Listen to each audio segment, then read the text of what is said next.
Opinion Operation Sindoors lesson assertiveness is just step 1 for a Viksit Bharat war scenarios, as elucidated in the previous part, have remained viable.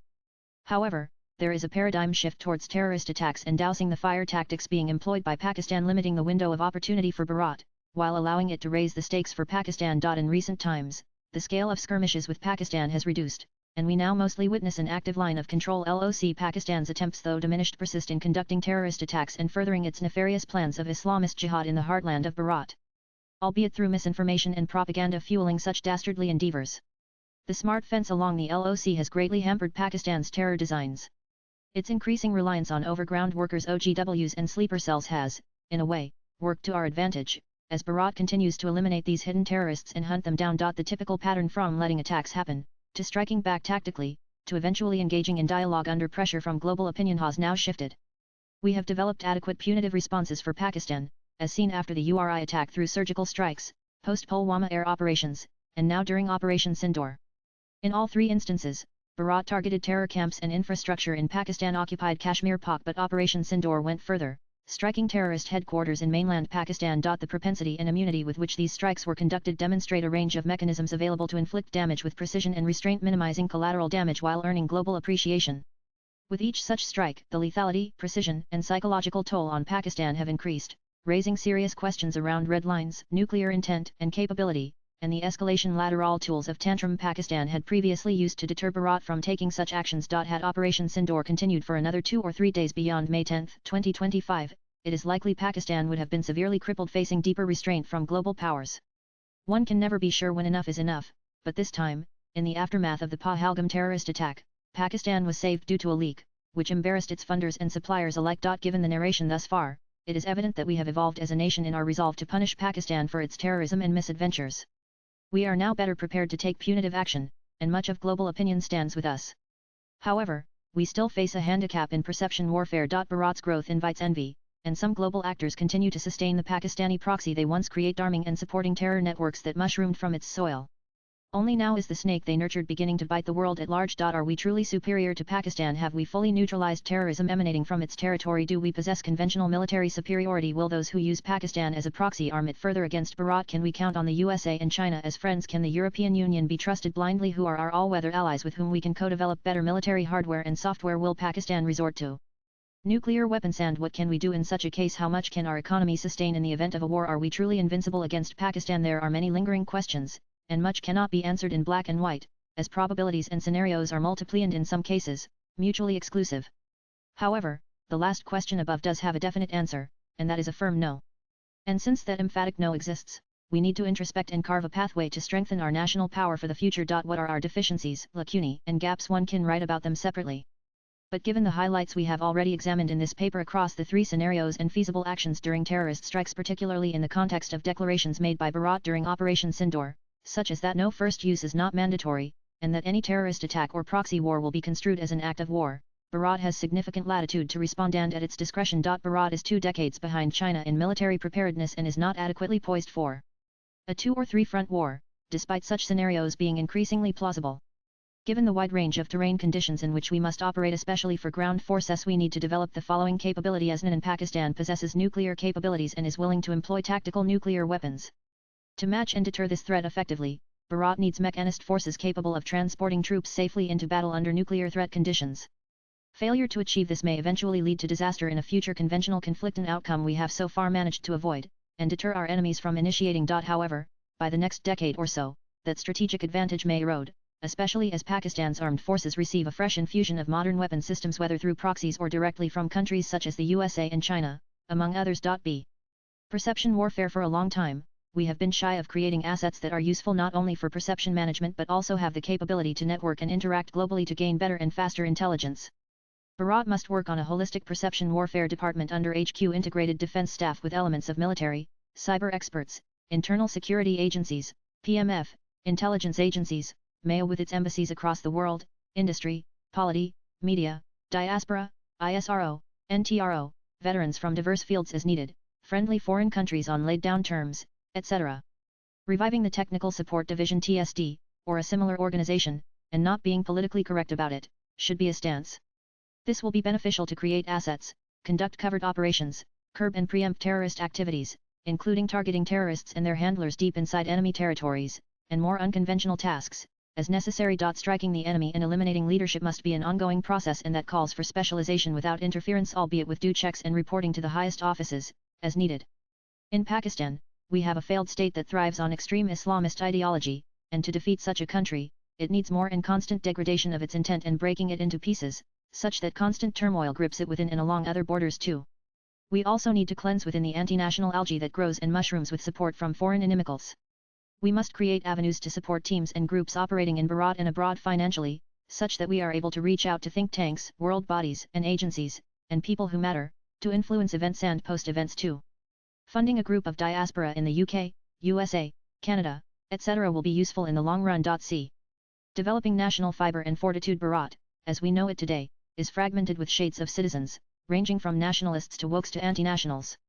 While the first and the last are discernible and can be acted upon with firmness, the woke need special attention, as most are from the current generation of teenagers up to those in their 30s. WHO have been fed with a version of history that doesn't build enough pride, and where Western influences have been subtly infused through many aspects.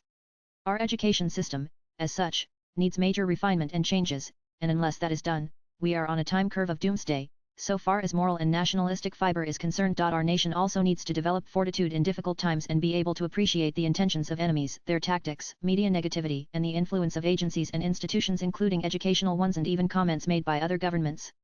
One can appreciate the grooming of a young Israeli and their fortitude to return from safer places like the USA, etc., to fight and contribute in an armed conflict in Gaza, post the 710 attacks on their soil by Hamas. A nation has to be made strong internally, and that takes generations, but weakening it takes just a few decades. The Gurukul system was effective as it trained scholar warriors and nationalists, and our modern syllabus needs to be ingrained with teachings that foster national pride and commitment. D. Pathway of Atmanirbhar Bharat. It is an absolutely critical necessity that we promote and produce weapons and fighting support systems in Bharat. At best, we should have co-development cases with friendly countries. Only Russia and Israel, to reiterate, are the ones we must trust. All imports through COTS commercial off-the-shelf procurement should be minimal and strictly stipulated for manufacturing in Bharat within a specific time frame, such that we force ourselves to develop a competitive technological edge in that domain at the earliest. IDEX and similar platforms need to be adequately funded to enable proper scale-ups, without these companies getting funded by foreign entities. Allied industries that support military hardware, software, and related products must also be indigenous. Curating geographical advantage. In many places, especially along the Lok, we are at a position of disadvantage. Given the fact that we have a right to our territories in Pak, and also that Pakistan has recently suspended the Shimla Agreement, we need to have a role and plan to nibble territories, with a view to improving our defensive posture along the LOC. These sporadic to limited offensive actions during the year will serve as a caution to Pakistan and reduce infiltration attempts, as some calculated aggression is carried out across the LOC by Bharat. Encourage diversified population growth in Kashmir. Kashmir has been the focal point of Pakistan's funding, terrorism, and more under the garb of Islamic Caliphate and its own misplaced claims of sovereignty. Kashmir is an integral part of Bharat, and the exodus of Kashmiri Pandits remains a blot on the then government and military leadership, which let mayhem prevail. It is time to undo that error and ensure that people and businesses move into Kashmir so that the population becomes more heterogeneous. With a bounty of minerals and rare earths, it is incumbent upon Bharat to ensure that normalcy in Kashmir is such that the cost of meddling there for Pakistan is equivalent to striking New Delhi. Therefore, state a plan and stick to it irrespective of which political party governs Delhi or Srinagar. Do not let Pakistan see Kashmir as a demography that suits its ideological battles. G. Economic surge with security. Nothing else matters in the 21st century. Bharat is on a pathway of transition from a developing to a developed nation, and the call for Viksit Bharat by 2047 by the Prime Minister mandates a relentless economic growth curve, with all dimensions of security aligned to support that enviable progress.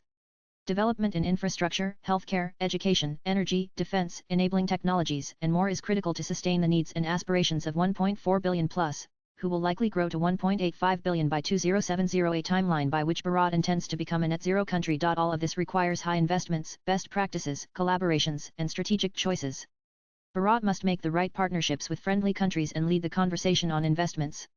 At the same time, rivals like Pakistan, an envious China, and others will counteract attempt to slow Bharat down. Bharat must optimize its internal economy and generate funds domestically to support growth and better standards of living for its citizens. Ignoring minor skirmishes unless absolutely necessary for escalation should be the norm. Punitive actions must be brief, effective, and well communicated to limit enemy countermeasures. Societal stability and national ideology. Frequent infighting and political bickering have devastated Bharat since the Mughal invasions and British rule, where divide and rule policies prevailed.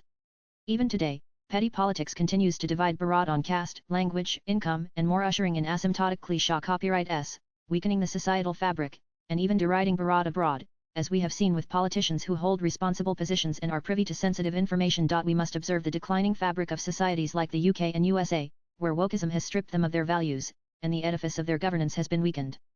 Bharat has rich civilizational roots, but their deterioration in recent decades has been alarming. The current generations have not contributed enough towards its revival. We need to push a restart button for our education system and its ingrained philosophy such that we preserve the best from our past, suitably enabled by the virtues of the present, especially in technology and future sciences. We must build a national ideology that is overwhelming and empowering for future citizens and the diaspora. Institutions like RSS can do more in the service of Bharat and help bring together like-minded individuals who can shape and steer the course for a better, bolder, and beautiful Bharat. Leadership through acumen. Bharat must create systems within systems that support a long-term vision of prosperity and peace defined by clear targets and enforced where necessary. While the basic polity is based on elections and bureaucracy is run by cadre, there is a strong case, just like RSS benefits from the advice of luminaries, that the government must build attached structures to bring in experts, and fill the Rajya Sabha with citizens who will work more and enjoy privileges less. The experiment of appointing joint secretaries from the private sector under Team Modi proved successful, with significant contributions made in the ministries where they served. We must extend this idea and introduce more lateral leadership, even up to the level of secretaries. The cushy, assured promotion and growth enjoyed by the bureaucracy must come to an end. We must promote excellence from the vast pool of citizens, including veterans from diverse fields. No public sector organization guarantees promotions and growth like the IAS cadre. While politicians must fight elections and other institutions advance through merit, IAS operates by its own benchmark that must be dismantled and replaced with a new one soon. Make military elite and wanted. A nation is only as strong and resilient as its military. In Bharat, the status of the military has been constantly downgraded, and the parity with other services like the IAS and IPS is rather humiliating. Warrant of precedence only adds to the agony. Gone are the days when the military was schooled to ignore small things in the belief that it had a larger role to play. The attraction of youth towards military service has declined, and the shortage of officers tells its own story. It is quite disheartening to see a lieutenant general salute and call sir someone who is 25% or junior Indiana service and stature, while even an MLA believes himself to be larger than a corps commander. This anomaly, which is well known and well established, must be corrected soon, and no compromise should be acceptable to the polity. Operation Sindoors is also an example of how sluggishness sets in during decision-making, and how military commanders often appear to be mere pawns within the larger national structure. Since the time of Prime Minister Indira Gandhi, and without exception, the respect and remuneration afforded to the soldier has been craftily degraded by the bureaucracy, with the polity consenting to this erosion. It seems that, over the decades since independence, the bureaucracy including IAS and IPS has usurped power by staying close to the polity, while the soldier who defends the nation has slowly become a stranger in town. Bharat now stands at the cusp of becoming a developed nation, powerful across all dimensions of national power. Around Operation Sindoor signals where we ought to be militarily. But truth be told, we are still far from where we need to be in terms of military capacities. As a nation with the aspirations and dreams of 1.4 billion citizens, we cannot afford to be second best militarily, not as the largest democracy on earth. We must collectively envision a stronger and surer Bharat and do more for our nation. Our Bharat. Swipe left for next video. Hi Hind. Nan Colonel Rohit Dev, a second-generation Army officer, is an adjunct professor at the Rashtriya Raksha University, a geopolitical analyst and a prime-time TV personality. Views expressed in the above piece are personal and solely those of the author. They do not necessarily reflect NEWS18's views. Latest blogs.